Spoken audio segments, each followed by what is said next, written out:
last but not least speaker.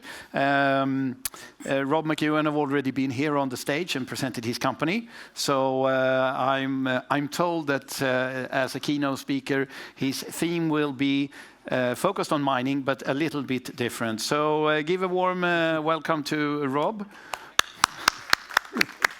And as I understand, the title is Naked Mining, and what that can mean in Stockholm, I wouldn't even dare to think. But the floor is yours. I'll correct that. The title is Stop Mining, Become Naked. I'll start with a question. And it relates to the title. How many of you, if you could just show your hand, raise your hand, are nudists? I don't see any hands going up. There must not be many Germans here. If you could imagine a world where mining and oil and gas are no longer produced, you get a very dystopian view of the world. And I'd like to show you just what it might look like. But modern civilization would experience a catastrophic collapse without it.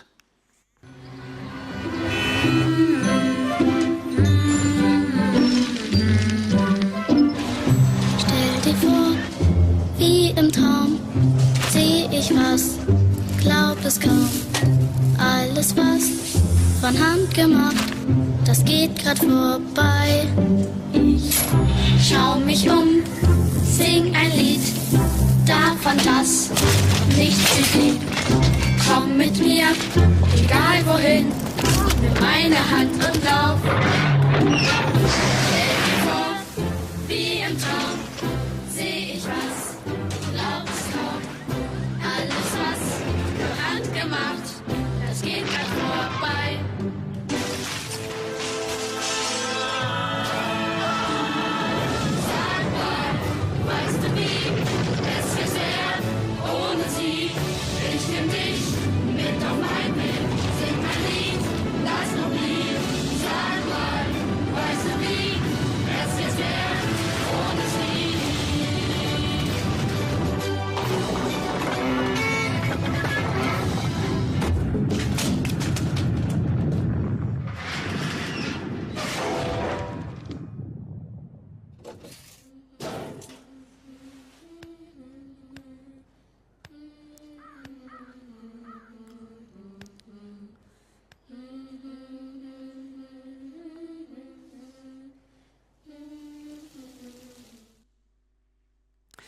This really illustrates the point of how much comes out of the ground as part of our life today.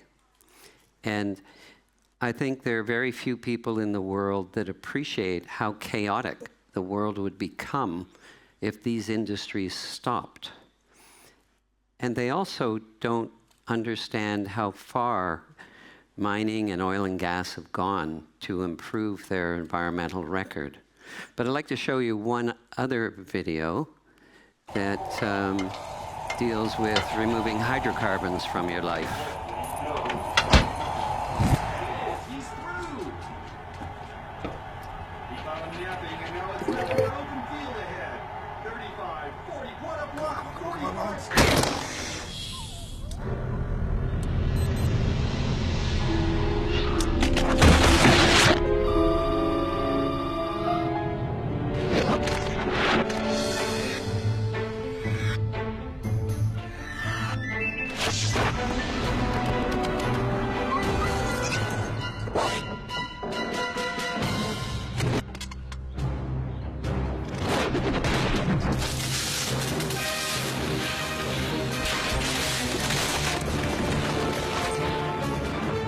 Have you ever considered how much your world depends on petroleum-based products? So I believe there's a real opportunity for the industry to change the public's opinion of our industry. And it's going to have to take a lot of work. Here's an example. There's a school in Northern Ontario, Canada, an architectural school that bears my name. And we were looking at a project. This is Vale's Superstack. It's being torn down right now. But here was a company that we couldn't convince to reposition this as a tourist attraction, as a continuing source of tourism for the community of Sudbury. It's one of the tallest freestanding structures in the world. And working with an architect, we said, well, we'll clad it in solar cells, and we'll put a crystal orb on the top, which is an observation deck, a small restaurant, and be a large tourist draw. Vale had a huge tailings problem in Brazil. Their reputation was in the trash can. And we said, this is a way of redeeming it. Unfortunately, they're in the process of tearing it down after I put over $100,000 in just doing some of the studies to move them along. But they couldn't see it. But there are other people in the industry that can see that we can work to change the public's opinion. Now, if we can't get the public to change, it's probably good for everybody who's investing in mining stocks, because there are not going to be more mines, and the prices are going to go up to sustain modern civilization, because the lead times for bringing mines on now are incredibly long. Our Los Azules project that I spoke about earlier this morning, I've been involved with that since 2007. We just got the feasibility study out today after spending about $450 million moving this ahead. And before our 450, there was another 300 before that. So this is the cost of mining, and there are enormous delays thrown up. There are a couple of disruptive people in the world, countries right now. Saudi Arabia has said they want to make mining the third most important industry in their country, and they're bending over backwards to provide funding, to give claims, make claims. The Crown Prince has said, look, we want to do this. And there's a mining show there in January.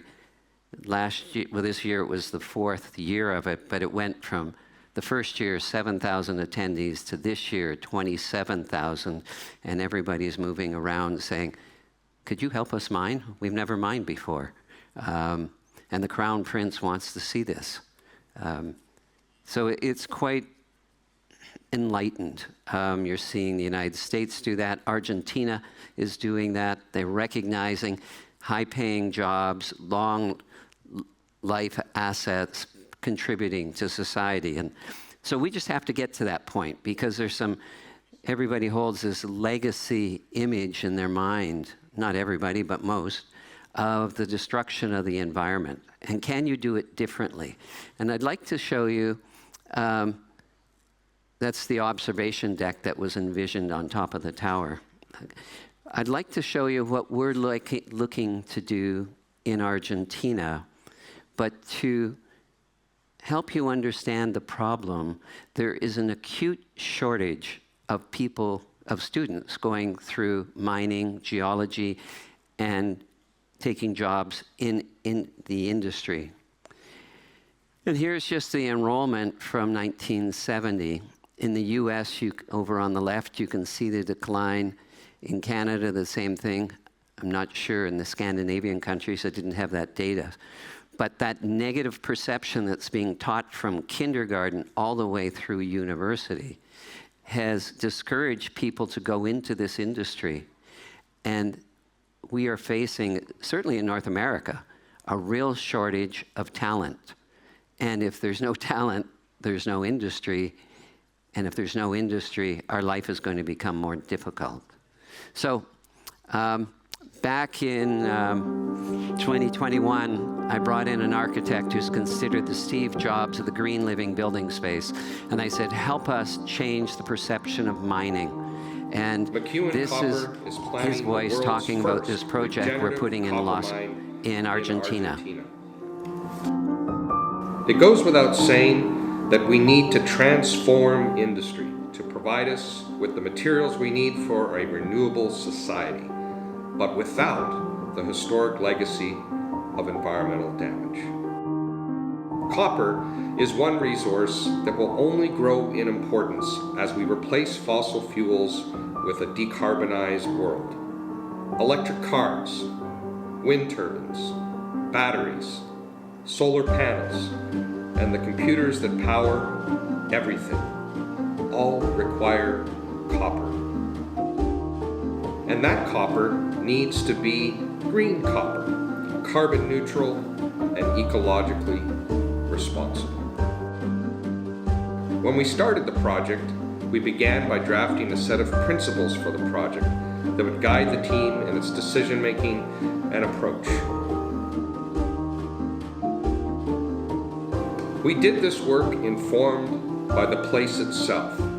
The Andes are an incredibly beautiful and sensitive ecosystem, so we knew it was our duty to be stewards of this place, protecting habitat, glaciers, water, and life itself, while at the same time getting the copper resources that we need. So we've been thinking carefully about the future first and our eventual legacy. We then focused on the people, the miners, and the community itself. And we've been working to create a new kind of experience for people that live in San Juan and the surroundings. Over the life of mine, over 1,000 high-quality local jobs will be created. And these will be jobs unlike any others in the industry. We think people will covet working for McEwen Copper because not only do we focus on safety, but also on dignity and livability, creating a mining facility that is an oasis in the sky.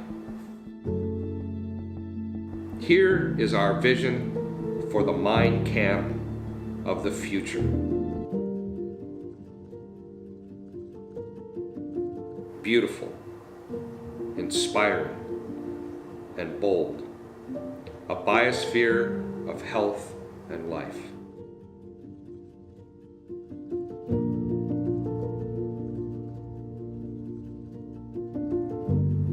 After a long day of work, our people will return to a place completely powered by the sun and creating ideal conditions for rest, sleep, recuperation, and the daily needs of miners.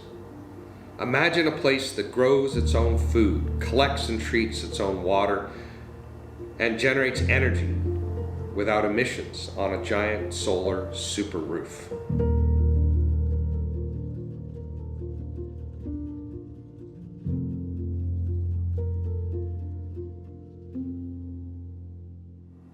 We are placing specific emphasis on indoor air quality, acoustics, and stress reduction with a focus on social justice, equity, and even beauty within a mine setting. This will be a place to live and thrive while earning a living.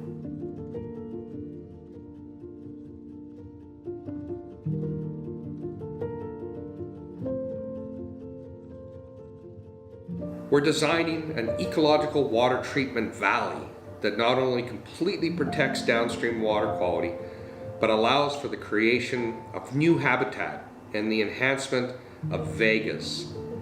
Partnerships with local universities and scientists will see new advances in natural phytoremediation, water treatment, and ecological testing to ensure that water is always pure and healthy.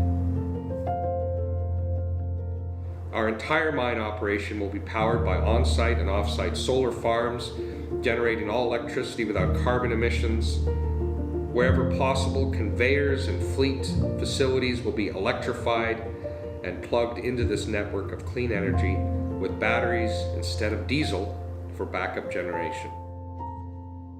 At Los Azules, we are not building a mill. Instead, we are advancing heap leaching techniques to extract metals chemically and in a completely closed-loop process with radical reductions in energy and water requirements as a result.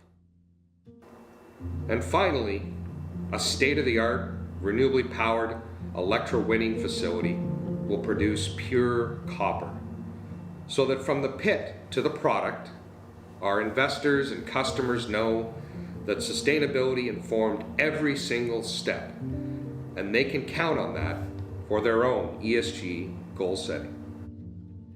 Our planning process continues, and we look forward to sharing more innovations as we develop this amazing project further. At McEwen Copper, we are striving to deliver the world's greenest supply of copper in the world's first regenerative copper mine. So, I think it's really important that we show the world that there's a different model, that there's a more acceptable model, one that is not destroying the environment in the process. Yes, we're going to be digging a large hole in the ground, but we also want to put beauty on the side of the mountain. We're looking into building a hotel at the site so we can be very transparent. I mean, the site, every time I go there, I have my phone out, I'm taking pictures, and I said, did I take a picture of this the last time? But the views are really, as you can see on there, the landscape is very, very dramatic. There's the Inca Trail that goes through there.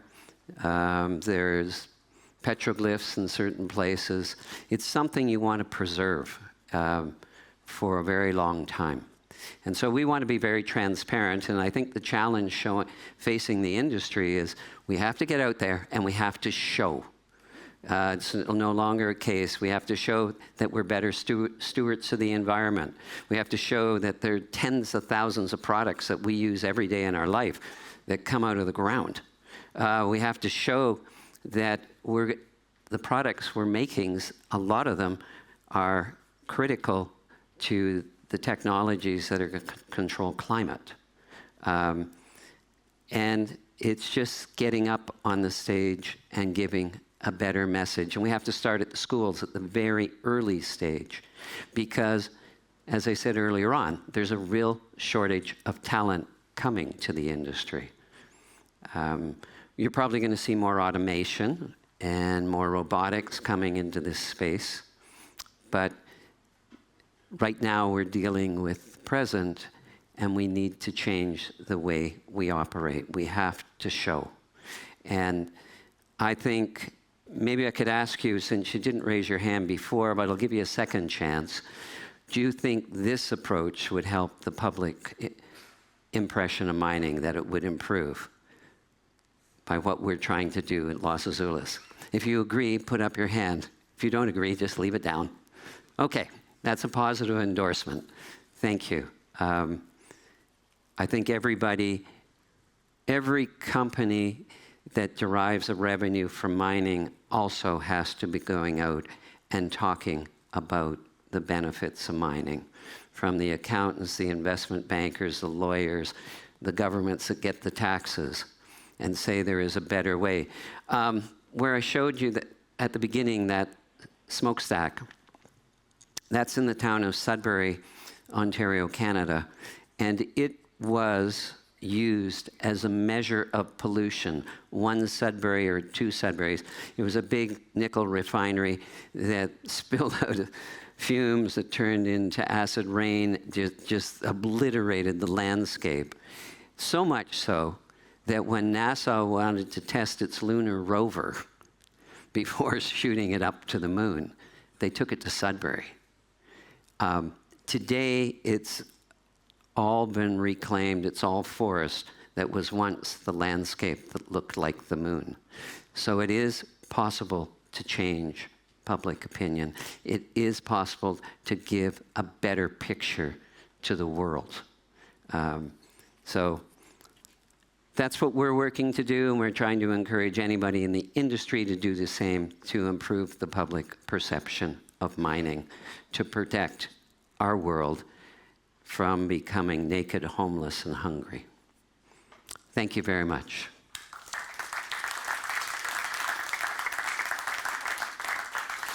Well, I think it's time to thank you with a round of applause. So this was very interesting, and it's been a very interesting day, so thank you. Oh, you're welcome. Most welcome. And thanks, everybody. And for those of you who